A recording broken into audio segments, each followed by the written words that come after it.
నమస్తే అండి అందరికీ. ఈరోజు నేను ఈ వీడియోలో మే 19న మంగళవారం చతుర్థి వచ్చింది. దీన్ని అంగారక చతుర్థి అంటారు. సంకష్టహర చతుర్థి కాదు. వినాయకుడికి మరియు సుబ్రహ్మణ్య స్వామికి ఎలా పూజ చేసుకోవాలి అనేది ఈ వీడియోలో నేను మీకు వివరించబోతున్నాను. నమస్కారం. అమావాస్య ముగిసిన తర్వాత వచ్చే శుక్లపక్ష చతుర్థి మంగళవారం నాడు వస్తే దానిని అత్యంత పవిత్రమైన అంగారక చతుర్థి అంటారు. జాతకంలో కుజదోషమున్నవారు, వివాహ ప్రయత్నాల్లో ఆటంకాలు ఎదుర్కొనేవారు లేదా తీవ్రమైన రుణబాధలతో ఇబ్బంది పడేవారికి ఈరోజు ఒక అద్భుతమైన వరం. ఈ రోజున గణపతిని ఎలా ఆరాధించాలో ఇప్పుడు వివరంగా తెలుసుకుందాం. మొదటగా మీ పూజాగదిలోని పీఠాన్ని శుభ్రం చేసి పసుపు రాసి కుంకుమ బొట్లు పెట్టాలి. ఆ పీఠం మీద బియ్యపిండితో 8 దళాల అష్టదళ పద్మం మరియు స్వస్తిక్ గుర్తును ముగ్గుగా వెయ్యాలి. గణేశునికి 21 సంఖ్య అంటే చాలా ఇష్టం కాబట్టి పీఠం మీద 21 జిల్లేడు ఆకులను అమర్చి వాటిపై గంధం, కుంకుమ బొట్లు పెట్టాలి. ఆ ఆకుల మధ్యలో శ్వేతార్క గణపతి విగ్రహాన్ని ఉంచాలి. ఒకవేళ అది లేనివారు సాధారణ వినాయకుడి విగ్రహాన్ని పెట్టుకోవచ్చు. అది కూడా లేనివారు మీ పూజాగదిలో ఉన్న శివపార్వతుల కుటుంబ సమేత ఫోటోను, అందులో వినాయకుడు ఉంటాడు కాబట్టి ఆ పీఠంపై ఉంచి పూజ చేసుకోవచ్చు. ఇక పూజ చేసేటప్పుడు ఎర్రటి వస్త్రం ధరించడం అత్యంత శుభప్రదం.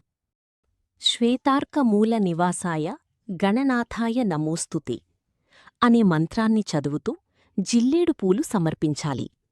ఆ తర్వాత 21 గరికపోచలను తీసుకుని ఓం గజాననాయ నమః అంటూ ఒక్కో గరికను స్వామివారికి సమర్పించడం వల్ల సర్వ విఘ్నాలు తొలగిపోతాయి. పూజలో ఎర్రటి రంగు పూలు, ముఖ్యంగా మందార పూలను వాడటం విశేషం. ఈ అంగారక చతుర్థి రోజున తెల్ల జిల్లేడు వేరును ఇంటికి తెచ్చుకోవడం వల్ల అఖండ ధనలాభం కలుగుతుంది.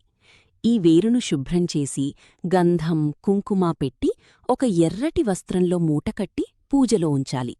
పూజ చేసేటప్పుడు ఓం అంతరిక్షాయ స్వాహ అని 21 సార్లు చదువుతూ పూలు వెయ్యాలి. పూజ ముగిసాక ఆ మూటను మీ పూజాగదిలో లేదా ధనం దాచుకునే బీరువాలో భద్రపర్చుకోవాలి. పూజలో వినాయకుడికి ఎంతో ఇష్టమైన కుడుములు లేదా మోదకాలను సమర్పించాలి. వీటితో పాటు బెల్లం, నువ్వులతో చేసిన ప్రసాదాలను నివేదించడం వల్ల అనారోగ్య సమస్యలు తొలగి ధైర్యం పెరుగుతుంది. పూజ పూర్తయిన తర్వాత మీ శక్తి మేరకు పేదలకు లేదా బ్రాహ్మణులకు అన్నదానం చెయ్యడం లేదా ఎర్రటి కందులను దానం చెయ్యడం వల్ల కుజగ్రహ అనుగ్రహం లభించి దోషాలన్నీ తొలగిపోతాయి. నువ్వుల నూనె దీపం. ఈరోజు సాయంత్రం వినాయకుడి గుడిలో లేదా రావిచెట్టు కింద నువ్వుల నూనెతో దీపం వెలిగించండి. దీనివల్ల శనిదోషాలు, కుజదోషాలు రెండూ ఏకకాలంలో శాంతిస్తాయి. నల్ల నువ్వులు, బెల్లం నైవేద్యం. వినాయకుడికి నల్ల నువ్వులు మరియు బెల్లం కలిపిన నైవేద్యాన్ని సమర్పించండి. అప్పుల బాధలు, భూమి గొడవల నుండి విముక్తికి. రుణ విమోచన అంగారక స్తోత్రం. ఈరోజు సాయంత్రం వినాయకుడి ముందు కూర్చుని రుణ విమోచక మంగళస్తోత్రం లేదా గణేశాష్టోత్రం చదవండి. అధికమాస కుజదోష రుణ విముక్తి పరిహారం. కందిపప్పు, బెల్లం దానం. మంగళవారం ఉదయం లేదా సాయంత్రం ఎర్రటి వస్త్రంలో కేజీన్నర ఎర్ర కందిపప్పు, ఒక బెల్లం ముక్క ఉంచి పూజ చేశాక బ్రాహ్మణుడికి గాని లేదా పేదవారికి గాని దానం స్వయంపాకంలాగా ఇవ్వండి. అధికమాసంలో చేసే ఈ దానం వల్ల పాత అప్పులు తీరిపోతాయి. రుద్రనామ జపం లేదా సుబ్రహ్మణ్యస్వామి పూజ. కుజుడి అధిపతి అయిన సుబ్రహ్మణ్యస్వామికి ఎర్రటి పూలతో పూజ చేయడం వల్ల పెళ్లి నిశ్చయం కావడంలో ఉన్న అడ్డంకులు తొలగిపోతాయి. భూదేవి కుమారుడైన అంగారకుడు కుజుడు ఒకప్పుడు తీవ్రమైన అనారోగ్యంతో బాధపడుతూ ఉపశమనం కోసం వినాయకుణ్ణి తీవ్రంగా ప్రార్థించాడు. అతని తపస్సుకు మెచ్చిన గణపతి ఒక మంగళవారంనాడు చతుర్థి తిథి రోజున ప్రత్యక్షమై కుజుడి రోగాన్ని నయం చేశాడు. అంతేకాకుండా మంగళవారం నాడు వచ్చే చతుర్థి తిథి నీ పేరుతో అంగారక చతుర్థిగా పిలవబడుతుంది. ఈ రోజున నన్ను పూజించేవారికి ఎలాంటి కష్టాలూ ఉండవు, అప్పుల బాధలు తొలగుతాయి అని గణేశుడు వరమిచ్చాడు. జ్యోతిష్యశాస్త్రంలో మంగళవారాన్ని అంగారకుడు, కుజుడు వారంగా భావిస్తారు. వినాయకుడికి, కుజుడికి ఇద్దరికీ ఎరుపు రంగంటే ఎంతో ప్రీతికరం. అందుకే ఈ రోజున చేసే పూజలు, పరిహారాలు అత్యంత శక్తివంతమైన ఫలితాలను ఇస్తాయి.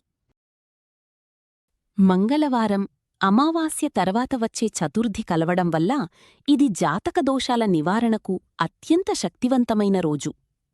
అపనిందలు, కోర్టు సమస్యల నివారణకు, జీవితంలో అనవసరమైన నిందలు పడుతున్నా, కోర్టు కేసులలో చిక్కుకున్నా ఈ రోజున వినాయకుడికి శమీపత్రం అంటే జమ్మి ఆకులతో పూజ చేసి, వీలైతే శమంతకోపాఖ్యానం కథను చదువుకుంటే దోషాలు తొలగిపోతాయి. ఆరోగ్య సమస్యలకు, ముఖ్యంగా చెవులకు సంబంధించిన సమస్యలు, ఎవరికైనా చెవినొప్పులు, వినికిడి లోపాలు లేదా నరాల బలహీనత ఉంటే ఈ రోజున వినాయకుడి గుడికి వెళ్లి 11 లేదా 21 ప్రదక్షిణలు చేసి గరికను సమర్పిస్తే ఉపశమనం లభిస్తుంది. కుజదోష పరిహారం.